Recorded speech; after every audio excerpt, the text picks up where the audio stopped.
साई राम प्यारे बच्चों। अ, बच्चों, लास्ट जो हम लोगों ने वीडियो देखा था, जो हिंदी का पिछला हिंदी का कालांश हुआ था, उसमें हम लोगों ने सौहार्द सौमनस्य, यह जो 8वीं कक्षा का जो द्वितीय यूनिट है उसका हम लोगों ने थोड़ा सा भाग देखा था। ये जो कविता है सौहार्द सौमनस्य, इसमें हम लोगों ने एक पैराग्राफ देखा था और मैंने बोला था कि इसका जो शेष रहेगा वो मैं अगले वीडियो में लेकर आऊँगी। तो फिर से हम आज इस वीडियो में इसका थोड़ा ही भाग समझेंगे, क्योंकि सौहार्द सौमनस्य जो है बच्चों, यह थोड़ी सी कठिन कविता है। तो हम इसको थोड़ा छोटे छोटे भागों में पढ़ेंगे, जिससे आपका जो भी डाउट रहेगा वो अच्छे से क्लियर हो जाएगा। ठीक है। तो आज हम लोग फिर से, जो हमारा पहला इसका वीडियो जा चुका है पहला भाग, आज दूसरे भाग के लिए हम एक बार फिर से एक दूसरे के साथ में मिल रहे हैं। उम्मीद करती हूँ कि आप अच्छे से इसको सुनेंगे और अच्छे से इसकी जानकारी प्राप्त करेंगे। तो चलिए शुरू करते हैं आज का जो हमारा हिंदी का कालांश है।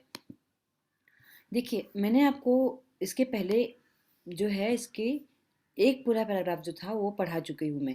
अब हम दूसरा जो देखेंगे, हमारा ये दूसरा भाग है। दूसरे भाग में हमें कितनी कविता पढ़नी है? यहाँ धर्म अलग से लेकर कर्ण से मान तक। ठीक है, तो चलिए हम शुरू करते हैं। हमारी कविता है, धर्म अलग भाषा अलग फिर भी हम सब एक, विविध रंग करते नहीं हमको कभी अनेक। कितना सुंदर शब्दों में कहा है। धर्म अलग, भाषा अलग, फिर भी हम सब एक, विविध रंग करते नहीं हमको कभी अनेक।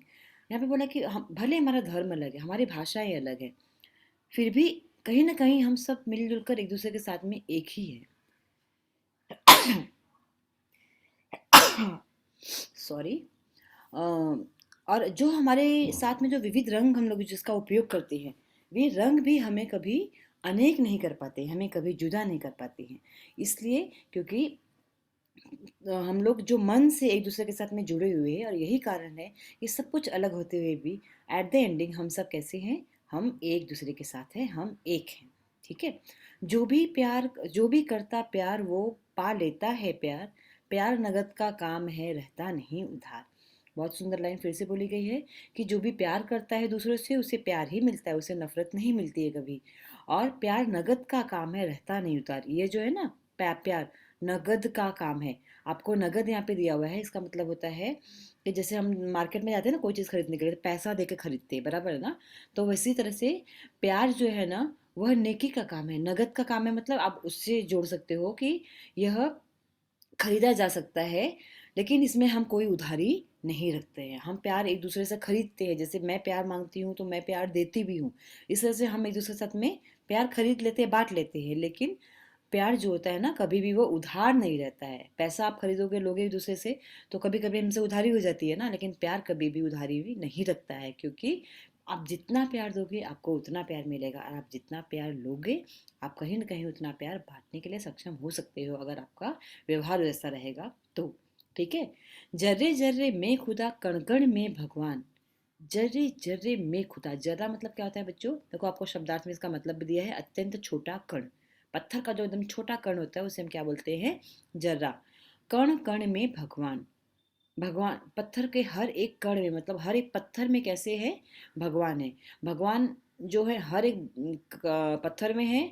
तो पत्थर के भी टुकड़ों में जो आप ढूंढने के लिए जाओगे तो वहाँ पे खुदा मिलते हैं आपको। खुदा भी वही हो जाते हैं भगवान, खाली उनके लिए दूसरा शब्द का उपयोग किया गया है। लेकिन जर्रे को कभी अलग न कण से मान। लेकिन हम लोग तो जानते हैं कि जो जर्रा है वह किसका पार्ट है, किसका भाग है? वह तो एक पत्थर का ही भाग है। जो तब जब खुदा ने ऐसा बनाया है, भगवान ने ऐसा बनाया कि वो दोनों अलग नहीं है, तो हम क्यों पत्थर और जर्रे को अलग माने? हमें तो अच्छी तरह से पता है कि जो जर्रा है वह पत्थर का ही एक भाग होता है, छोटा कण होता है वह। समझ में आ रहा है बच्चों? तो यह आज का जो हमारा वीडियो है, आज का जो हमारा हिंदी का कालांश है, उसमें हम इतनी ही कविता पढ़ेंगे, क्योंकि हमें कोई जल्दीबाजी नहीं करनी है, हमें स्लोली जाना है और हमें सब कुछ समझ के जाना है। ठीक है। तो आज हम लोगों ने यह कविता यहाँ से यहाँ तक पढ़ी है। इसमें हम देख लेते हैं कि कठिन शब्द को क्या आया हुआ है। एक विविध है जिसका मतलब होता है विभिन्न, अलग अलग। जर्रा अत्यंत छोटा कण। मान का अर्थ होता है मानो, मतलब आप मानो या ना मानो बोलते हैं ना, तो मान, कवि ने आपको ऐसा बोला है कि आप मानो इसको। ठीक है। यहाँ तक हमने कविता पढ़ी है, इसका तो अर्थ मैंने आपको ओरली बता दिया। इसका और अच्छे से डिटेल में अर्थ हम देखते हैं।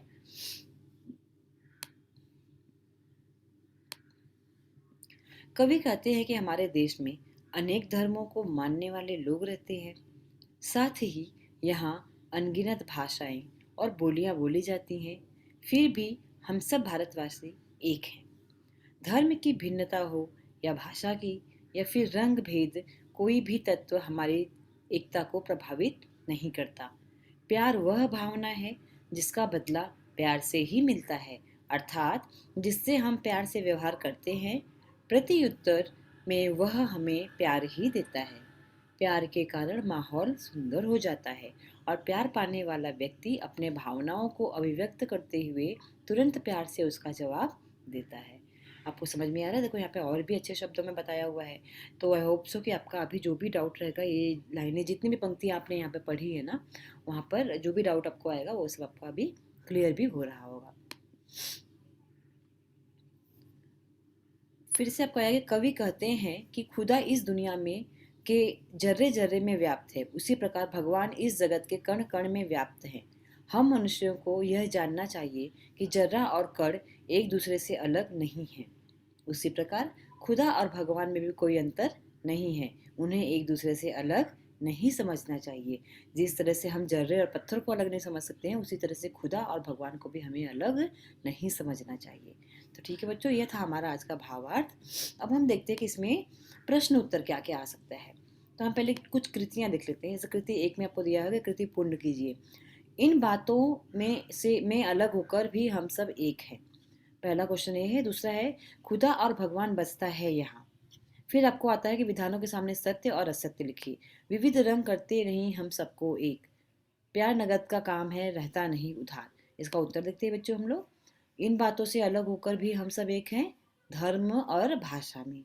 इन दोनों में हमारे इसमें अलगाव है, लेकिन फिर भी हम एक हैं। समझ में आ रहा है बच्चों आपको? फिर आता है कि खुदा और भगवान बसता है यहाँ, जर्रे जर्रे में और कण कण में। अंतिम लाइन देखो, आपको पंक्ति में आया हुआ है। फिर सत्य असत्य देख लेते हैं बच्चों हम लोग। विविध रंग करते नहीं हम सबको एक। ये गलत है, क्योंकि हम सब जो विविध रंग है वह हम सबको अ, अनेक नहीं कर सकते हैं। एक नहीं, अनेक नहीं कर सकते हैं, तो ये आपका हो जाएगा असत्य। प्यार नगद का काम है, रहता नहीं उधार। ये जो अपना है इसका हो जाएगा सत्य। ठीक है। अभी हमारे जो कृति टू है, शब्द संपदा है, जहाँ पे हम लोग ऐसे विशेषण विलोम शब्द ऐसे ग्रामर जो रहता है ना उससे लेते हैं। पद्यांश में प्रयुक्त विलोम शब्दों की जोड़ियाँ लिखिए और पद्यांश में प्रयुक्त विशेषण ढूंढकर लिखिए। तो यहाँ पर आप देख रहे हैं बच्चों की जो पद्यांश का अर्थ क्या होता है, मैंने आपको पहले भी बताया है। पद्यांश का अर्थ होता है कविता और गद्यांश का अर्थ होता है पाठ। ठीक है। तो आपको जो भी यहाँ पे कविता में आया हुआ है विलोम शब्द, उसकी जोड़ियाँ लिखना है और विशेषण लिखना है। चलिए इसका उत्तर हम लोग देख लेते हैं। ये देखिए आपको आया हुआ है जोड़ियाँ, देखो। हाँ, विलोम शब्दों को जोड़ियाँ पूछा आपको, बराबर। तो एक, अनेक और नगद उधार। नगद का मतलब होता है खरीदना और उधार का मतलब होता है उसको हम लोग बोल सकते हैं कि उधारी रखना, पैसे बाकी रखना वहाँ पे। ठीक है। तो आपका ये हो गया नगद उधार और एक अनेक, ये आपका हो गया विरुद्धार्थी शब्दों की, विलोम शब्दों की जोड़ियाँ। और अब इसमें विशेषण कहाँ आया था? इस पूरे पैराग्राफ में जो हम लोगों ने पोएम का पढ़ा है उसमें विशेषण शब्द जो आए हैं वो लिखना था हमें, बराबर ना? तो 4 शब्द आपको आए हुए हैं, अनेक, विविध, अलग, एक। ठीक है। तो ये हमारे विशेषण शब्द आए हुए हैं। अब हम देखते हैं जो हमारा अंतिम होता है वह हमारा होता है बच्चों स्वमत अभिव्यक्ति। ठीक है।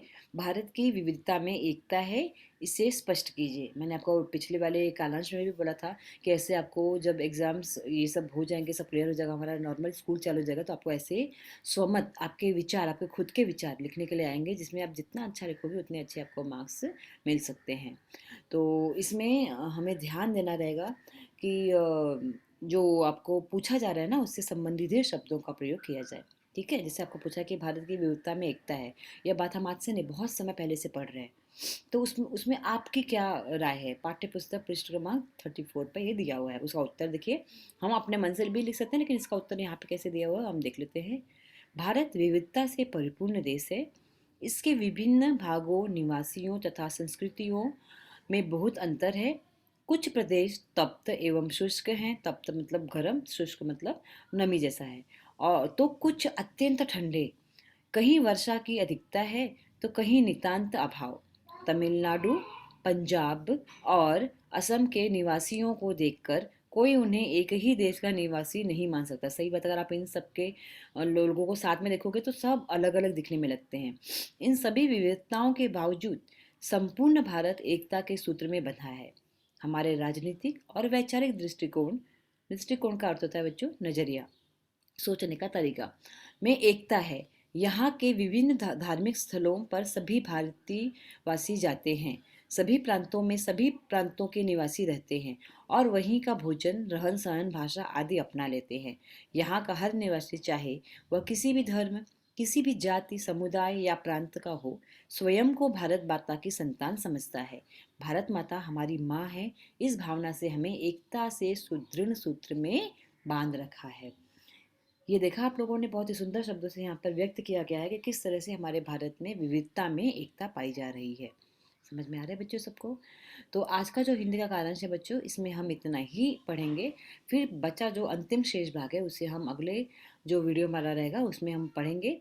तब तक उम्मीद करती हूँ कि जो भी आपको पढ़ाया जा रहा है आप उसे समझ रहे हैं और इसके जो प्रश्न उत्तर है उसे अच्छे से नोट डाउन भी कर रहे हैं। ठीक है, तो अपना ख्याल रखिए, जो भी पढ़ाया जा रहा है बच्चों उसे पढ़ते जाइए और मेहनत से पढ़ते जाइए, क्योंकि अगर आपने यहाँ पे ध्यान दिया तो जैसे ही आपकी परीक्षाएं, एग्जाम्स आपके नज़दीक आएंगे आपको बिल्कुल भी तकलीफ नहीं होगी। इसके पहले मैंने आपको ये भी बताया था कि जो हमारा बोर्ड से, या हम बोल सकते हैं कि जो भी हमारा पोर्शन है उसमें से क्या क्या ओमिटेड है वो सब मैंने आपको बताया हुआ है। तो थोड़ा इन सब बातों पे ऑनलाइन रहो या आप ऑफलाइन वीडियोस देखो, उन सब पे ध्यान दो, क्योंकि आपको अभी प्लानिंग से पढ़ना है और अच्छे से पढ़ना है। जो आपको पढ़ाया जा रहा है उससे ज़्यादा अगर आप पढ़ोगे तो प्रॉब्लम क्या हो जाता है, कभी कभी जो चीज़ें नहीं पढ़नी चाहिए ना वो आप पढ़ लेते हो, और जो पढ़नी चाहिए उसी पर आप ध्यान नहीं दे पाते हो, जिसकी वजह से आपके अंक जो है वो कट हो जाते हैं। तो आपको इसको ध्यान देना है कि किस तरह से आपको जो बताया जा रहा है ना उतने पे पहले ध्यान दो, और फिर उसके बाद आपके पास टाइम है तो आप उससे संबंधित ज़्यादा जो जानकारियाँ हैं उसे भी कलेक्ट कर सकते हैं। ठीक है बच्चों, तो आई होप सो कि आज जो मैंने पढ़ाया है वो आपको पूरा क्लियर समझ में आया होगा, और जो भी डाउट होगा वो हम फिर जब अपना डाउट सॉल्विंग सेशन या तो हमारा जब रिवीजन होगा तो अगर आपको रहेगा कुछ तो आप पूछ सकते हो। ठीक है, तो अपना ध्यान रखिए, जो भी पढ़ाया जा रहा है उसको पढ़ते जाइए। थैंक यू बच्चों।